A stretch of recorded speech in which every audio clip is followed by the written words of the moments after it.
Ilim ekiye bölünөт. Birinci türü ilmi ala deyt. Alat ilimleri. Alar sebep боло турган ilimler. Alar ошол негизги ilimlerге жеткизе турган нерселер. Алардын мисалы нахв илими, сарф илими, лугат илими, мантык илими, фалсафа илими, булардын бүт бардыгы илми ala.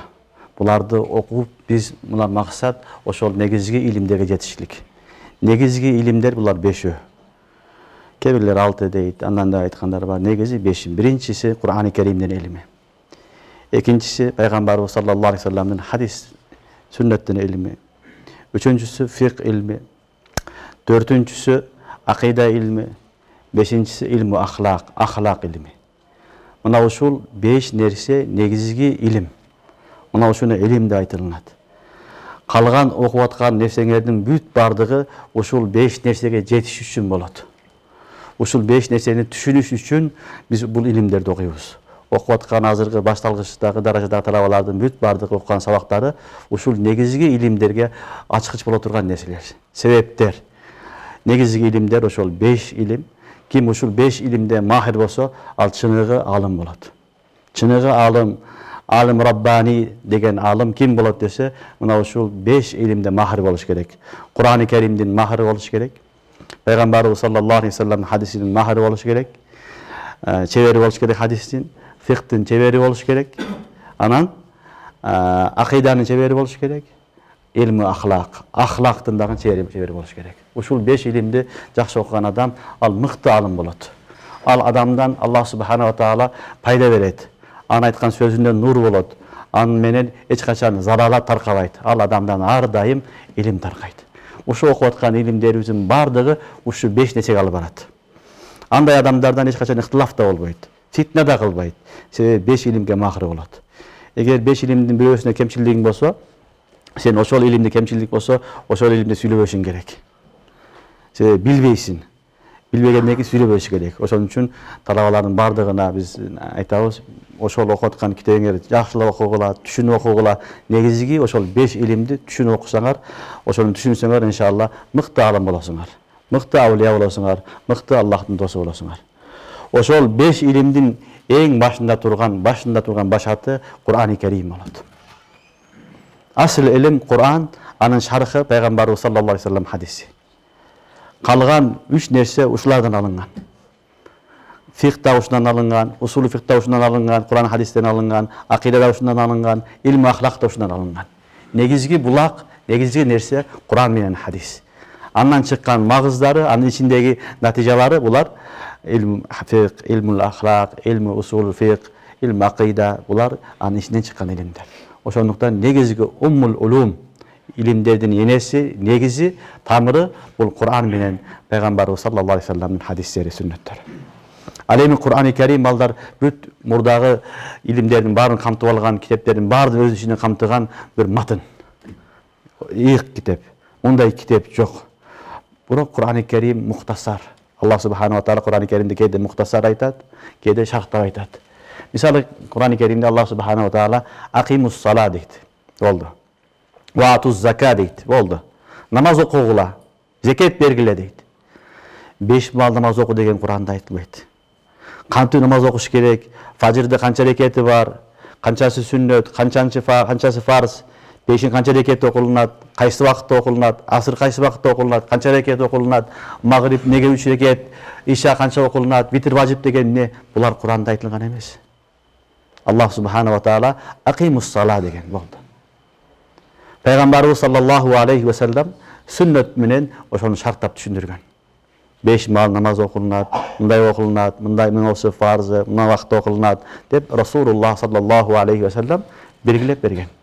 Oşonduktan Kur'an-ı Kerim matn bolsa, Kur'an'ın şarhı bul meken Peygamberimiz sallallahu aleyhi ve sellem'in hadisleri. Hadisти таштап коюп, hadis чыгарып коюп, Кур'ан түшүнүш мүмкүн эмес. Экөө ушундай бир билге байланышкан. Ошондой эле зекет, фарз, ату закат дейт болду. Зекеттин нисабы канча малдан канча бересин, канча байлыкка жетиш керек, койдун канчасынан, төөнүн канчасынан, уйдун канчасынан, алтындан канчадан, күмүштөн канчадан дегенде Кур'ан-ы Керимде Алла Таала баяндаган эмес. Пайгамбарыбыз койгон, Пайгамбарыбыз саллаллаху алейхи ва саллям өзү мубарак хадистеринде баяндап берген. Ошондуктан негизги илим бул Кур'ан-ы Керим. Анын шархы Пайгамбарыбыз саллаллаху алейхи ва саллям хадистери. Өкөөнөн алынган нерселер, илимдер, булар фик, усулу фик, акида, илм, ахлак, бул ушулардан чыккан нерселер. Ошондуктан биз бүгүн окуп аткан сабак балдар бул жөнөкөй нерсе эмес, уммул улум. Илимдердин эң жогорусу, эң бийиги. Мундан өткөн илим жок. Ошондуктан Алла Пайгамбарыбыз саллаллаху алейхи ва саллям хайрукум ман таалламал Кур'ана ва аллама деген. Хайрукум ман таалламал Кур'ана ва аллама. Силердин эң жакшыңар Куранды үйрөнүп, башкаларга үйрөткөндөр деген. Демек, эң жакшыңар дегенден билинди, карылар эң жакшы адамдар, алымдар эң жакшы адамдар болуш керек. Хайрукум ман таалламал Кур'ана ва аллама. Ошол эле суроого эң жакшы ким десе Кур'ан-ы Керимде Аллах Таала мынтип жооп берет. Аллах Таала эмне айтат? Аллах Таала инна акрамакум индаллахи аткакум дейт. Инна акрамакум индаллах аткакум. Аллахтын астындагы силердин эң кадыр бактуу сыйлууңар ким десе аткакум. Алладан көп корккондар. Муттаки адамдар, такыбалуу адамдар. Демек, ушул Кур'ан менен хадисти карай турган болсок, демек Кур'ан хадисте Пайгамбарыбыз айтты, эң жакшыңар Кур'ан окугандар, Кур'ан үйрөнүп үйрөткөндөр деди. Кур'ан-ы Керимде болсо Аллах Таала инна акрамакум индаллахи аткакум деди. Уламалар ушул хадис менен аятты байланыштырып айтат. Демек, сен такба болом десең, такбанын жолу дагы Кур'ан үйрөнүп үйрөтүү дейт. Такбалуу болуунун дагы жолу бул Кур'ан окуп үйрөнүп үйрөтүү дейт. Ошон үчүн Аллах субханаху ва таала инна акрамакум индаллахи аткакум. Силердин эң жакшыңар, Аллахтын астындагы эң даражалууңар ким десе, Алладан көп коркконуңар деп атат. Ошондуктан Алладан коркконго дагы себеп болгон нерсе, илим да берген нерсе, нур хидаят да берген нерсе, таквалуу да болгонго себеп болгон нерсе бул Кур'ан-ы Керим болот. Ошондуктан биз окуп аткан сабактар балдар эң негизги илим. Буну көп окубай калганбыз, ошон үчүн ушуга биз басым жасайбыз. Элдер Куранды түшүнсүн. Аллах Таала бизге эмне дегиси келип атат, эмне деп атат? Аллахтын китебинде эмне деп бизге кайрылган? Ошолорду билдириш үчүн талабаларга биз көбүнчө ушу Куран окутканга, Куран тафсири сабагына көбүнчө басым жасап, ошону түшүндүргөнгө аракет кылабыз. Аллах Таала товфик берсин баарыбызга.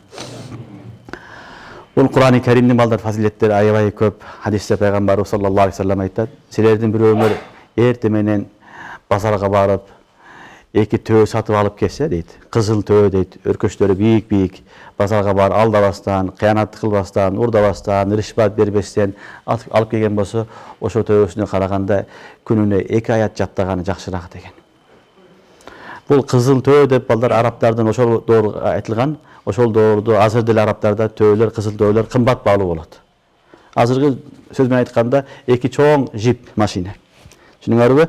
Бир адамдын үйүндө 2 чоң жип машинеси болсо, эң акыркы маркадагы. Ошого караганда 2 аят окуганы жакшыраак дейт. Ошол 2 чоң жип машинеси ага бул дүйнөсүндө ахиретке пайда бербейт, 2 аят бергендей. 2 аят окуп койсоң, ошо 2 аят сага, ошо 2 машинеге караганда, 2 жипке караганда көбүрөөк пайда берет бул дүйнөдө жана ахиретте. Андан сырткары толтура хадистер бар. Хадисте Пайгамбарыбыз саллаллаху алейхи ва саллям айтат: "Маштама каумун фи бейтин мин буютилла, ятлуна китабаллах ва ятадарасунаху фима бейнахум, илля назалат алейхимус сакина ва гашиятхумур рахма ва хаффат алейхимул малаика ва закараллаха фи ман инда." Кайсы бир эл топтолуп алып, Аллахтын үйлөрүнөн бир үйдө кирип алып, Аллахтын китебин окуса, бири-бирине үргөтсө, аларга Аллахтын рахматы жайыт дейт. Фериштелер рахмат канатын жаят дейт. Аллах Таала өзүнүн астындагы мукарраб пенделерине фахыр кылып, сыймыктанып айтат: "Мана карагыла, менин пенделерим менин китебимди окуп атат" деп сыймыктанат дейт. Ошондуктан балдар, бул Кур'ан-ы Керим биздин дүйнөгө келгендеги негизги максатыбыз. Негизги максатыбыз. Биз башка иш менен алек болсок дагы, талабалар, уламалар ар дайым биз ушул иш менен алек болушубуз керек. Биздин устаз Муфти Шафи Сауи рахматуллахи алейхи, биздин устаздын атасы, биздин устаз Шейхул Ислам Мухаммад Такий ал-Усмани хафизахуллах ва рааху. Бул киши, ошол киши айтат: "Атам Мa'riful Куранды окуган, жазып жүргөн учурда ооруп калды" дейт. Ma'riful Куран деп Курандын тафсири бар. 8 томдук устаздын атасынын китеби, аябай макбул болгон китеп. Бул китеп арабчага да которулуп атат, Кудай кааласа которулуп калса керек. Урду тилинде жазылган, англис тилге которулган, башка тилдерге которулган, көп тилдерге. Ошол китеп жазып атканда ооруп атып анан ыйлаган экен. Ыйлап анан дуа кылды дейт. Бизге да айтты дейт. Мен өтүп кетет окшойм Куранды толук кыла алып деп айтты дейт биринчи. Анан айтты дейт, максатым Куранды толтуруп коюу эмес дейт. Максатым өмүрүмдү Куранга арноо дейт. Куран бүтсө бүтсүн, бирок менин өмүрүм ошол Куран менен өтүп кетсин. Тафсир бүтпөй калса деле өмүрүм Куран менен өтүп кетсе болот деген арзусун айтты дейт. Бирок Аллах субханала таала тавфик берип, шейх жакшы болуп кайра улантты. Китебин мукаммал жазган. Демек, негизги максат балдар Куран сабагыны аягына чыгабызбы, чыкпайбызбы, өмүрүбүздү ушуга арнашыбыз керек. Бул отурган карылар эң Алланын сүйүктүү бенделери. 24 саат отуруп Куран окуйсуңар. Бул дүйнөдө силердин кадырыңар жок болсо дагы Алланын астында өтө кадырлуусуңар. 24 саат болгону дагы Алла менен сүйлөшөсүң. Алла менен байланышасың. Сен башканын китебин окуган жоксуң. Ошондуктан балдар бул Кур'ан-ы Каримдин илими, хадис илими аябай пайдалуу илимдер. Эң негизги илимдер. Уламалар айтат, бул үммөттүн завалы. Үммөт неге бүгүнкү күндө артта калды? Мусулман дүйнөсү, балдар мусулмандарга берилген байлык дүйнөдө кафырлардан кем эмес. Ашыкча. Себеби бүт байлыктын бардыгы мусулмандар колунда. Нефс мусулмандарда. Байлыктар, жакшы жерлер мусулмандарда, жаратылышы бар жакшы жерлер, суу мусулмандарда, алтын кендери, башка кендер бүт барды мусулмандардын мүлкүндө. Бирок ушунчалык бар жок болушу менен биргеликте мусулмандардын кадыр баркы жок. Завалда мусулмандар. Мусулмандар аркага кетип атат, башкалардын алдында баш ийип калып атат, кафырлардын алдында. Бунун себеби эмне десе, Шейх Хид Махмуд Хасан рахматуллахи алейхи айтат, бунун себеби эки нерсе дейт. Бунун себеби эки нерсе. Биринчи, мусулмандардын артта калганын себеби мусулмандар өз ара ынтымагы жок. Болсо болбосо деле кичинекей нерсеге талашып, урушо берет. Ыктылаф кыла берет, талаша берет, ыктылаф кыла берет. Ошол мусулмандардын ыктылафы жок болгондуктан береке жок. Мусулмандар баш көтөрүп, күчтүү боло албай атат. Эң биринчи себеп мусулмандар арасында ыктылафтын көптүгү, ынтымактын жоктугу деген. Экинчиси, мусулмандардын баш көтөрбөгөнүнө экинчи негизги себеп деген Кур'ан-ы Карим таштап койду деген. Кур'ан таштап койду, Кур'ан окубайт, амал кылбайт, анан сүйлөй берет. Кур'ан таштап койду, Кур'ан менен кабары жок, Кур'андан алыстап кетти. Ошол себептүү мусулмандар биз артта калганбыз деген. Муфти Шафии рахматуллахи алейхи ошол шейхтин өзүнү тафсирлеп туруп айтат. Ошо эки нерсенин себебин дагы биринчи негизги себеби дейт, бул Кур'ан таштап койгондук дейт. Мусулмандардын завалы кеткен себеби Кур'ан таштап койду. Кур'ан бүгүн балдар не болуп калды? Ушундай китеп болуп калды.